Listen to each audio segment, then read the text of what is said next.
SSC GD documents, आपके पास कौन से डॉक्यूमेंट्स होने चाहिए जो आपके एसएससी जीडी में वहां पे चेक करवाना है ड्यूरिंग डॉक्यूमेंट वेरिफिकेशन।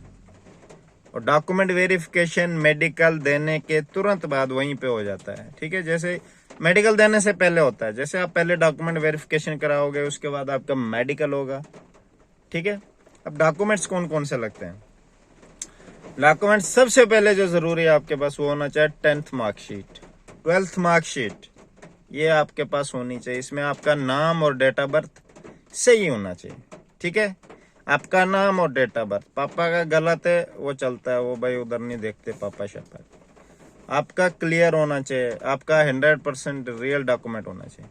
आधार कार्ड, आइडेंटिटी आपकी आइडेंटिटी के लिए। हर एक डॉक्यूमेंट की आपने 3-3 फोटो स्टेट ले लेनी, आप 4-4 भी ले सकते हो वहां पे, क्योंकि आपने एक दे देनी है, 2-2 शायद देते हैं। तो आप हर एक डॉक्यूमेंट की फोटो स्टेट ले लेना जब आप वहां पे जाओगे। पहले 10th marksheet, 12th marksheet, higher qualification जो भी आपने डाली, वैसे जरूरी नहीं है, अगर आपने डाली है तो आप ग्रेजुएशन का डिग्री भी डाल सकते हो। अगर नहीं डाली है तो कोई बात नहीं है, अगर डाली भी है नहीं भी दोगे तो कोई बात नहीं है, ठीक है। तो ये 3 चीजें। फिर डोमिसाइल आ गया, डोमिसाइल आपकी स्टेट का होना चाहिए। फिर बाकी हाइट रिलैक्सेशन जिसने भी वो बनवाया वो ST SC OBC category certificate, और जो भी कास्ट आपकी सेंट्रल में फॉल करती है वही वहां पे चलेगी। ऐसा नहीं कि तुम RBA से बिलोंग करते हो या कोई और कास्ट जो स्टेट ने आपको प्रोवाइड की है और सेंट्रल में नहीं फॉल करता है, उसमें आपको रिजेक्ट करके सीधा जर्नल में ऑटोमेटिकली डाल देंगे। और फिर आपने जर्नल का कट ऑफ पास करना है। इससे बेहतर है अभी अभी जान लो आपकी कास्ट सेंट्रल में फॉल करती है या नहीं करती है। सेंट्रल कास्ट की लिस्ट आपको गूगल पे मिल जाएगी, सर्च मार लो वहां पे। तो ये जो डॉक्यूमेंट थे आपके पास होने चाहिए 10th 12th, और साथ में 10th 12th का वो भी मिलता है डिग्री टाइप, एक मिलता है स्कूल में, क्या बोलते हैं उसको, डिप्लोमा बोलते हैं, वो भी होना चाहिए आपके पास। ये सब चीजें आपके पास बहुत ही जरूरी है। 10th की मार्कशीट, क्योंकि पूरा एसएससी जीडी का जो भी बेस है 10th पे बेस है, 10th का, 10th के पास क्लियर होना चाहिए। और 12th का, जिसने एनसीसी डाली है वो एनसीसी सर्टिफिकेट वहां पे शो करेगा, A B या C। अगर किसी ने गलती से कोई डॉक्यूमेंट डाल दिया है और उसके पास वो है ही नहीं तो कोई दिक्कत वाली बात नहीं, उसको उसका चीज का फायदा ही नहीं मिलेगा। जैसे एनसीसी A सर्टिफिकेट थी, उसने B डाल दी, तो आपको वो ना A का फायदा मिलेगा फिर ना B का मिलेगा, ठीक है। शायद हाँ, पर आप वहां पे दे देना, बोलना मेरे पास B सर्टिफिकेट है। तो ये बात है भाई। और एक वहां पे फॉर्म फिल करने के लिए आपको देंगे, उसको ध्यान से फॉर्म को फिल करना, पूरी अपनी मतलब पूरे अपनी वेरिफिकेशन सही से देना उधर, ठीक है। वही ही फॉर्म आपका फाइनल तक जाएगा। अब फॉर्म फिल करते वक्त जो आपने कांड किए हैं वो मत दोहराना इसमें।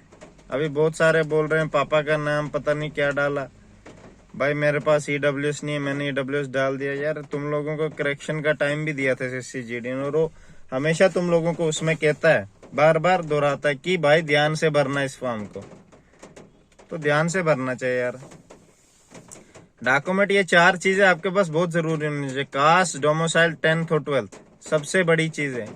अगर ये नहीं हुई कांड हो जाएगा। फिर कैटेगरीज भी अगर नहीं होगी जर्नल में डाल देंगे आपको, 10th मार्कशीट नहीं होगी रिजेक्ट कर देंगे, घर भेज देंगे।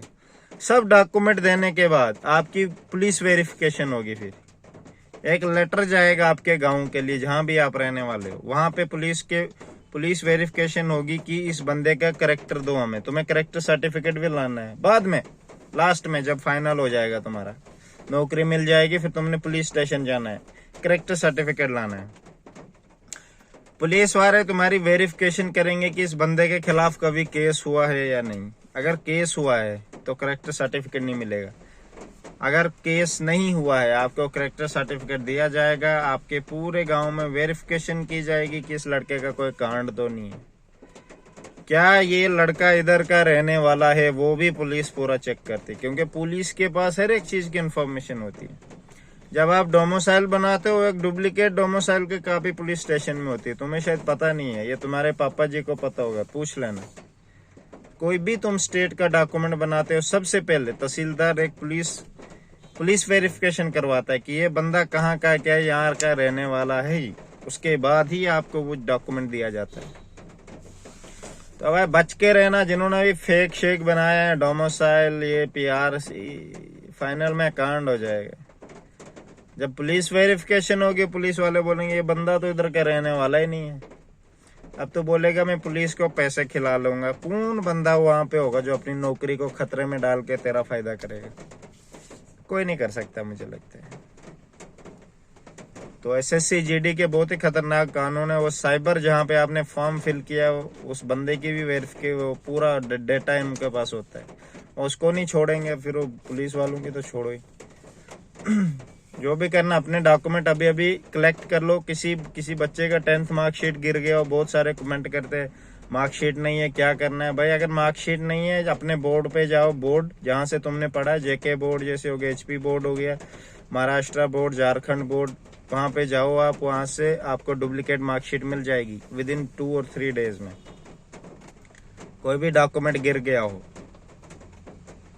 क्रूशियल डेट कट ऑफ से पहले होती है। कट ऑफ, तुम लोग पता नहीं फॉर्म फिल करने वाली क्रूशियल डेट डालते हो, वो नहीं चलता भाई इधर। कट ऑफ वाली डेट होती है। Okay, best of luck. Category सब चीजें अपने डॉक्यूमेंट जमा करके रख लो घर पे।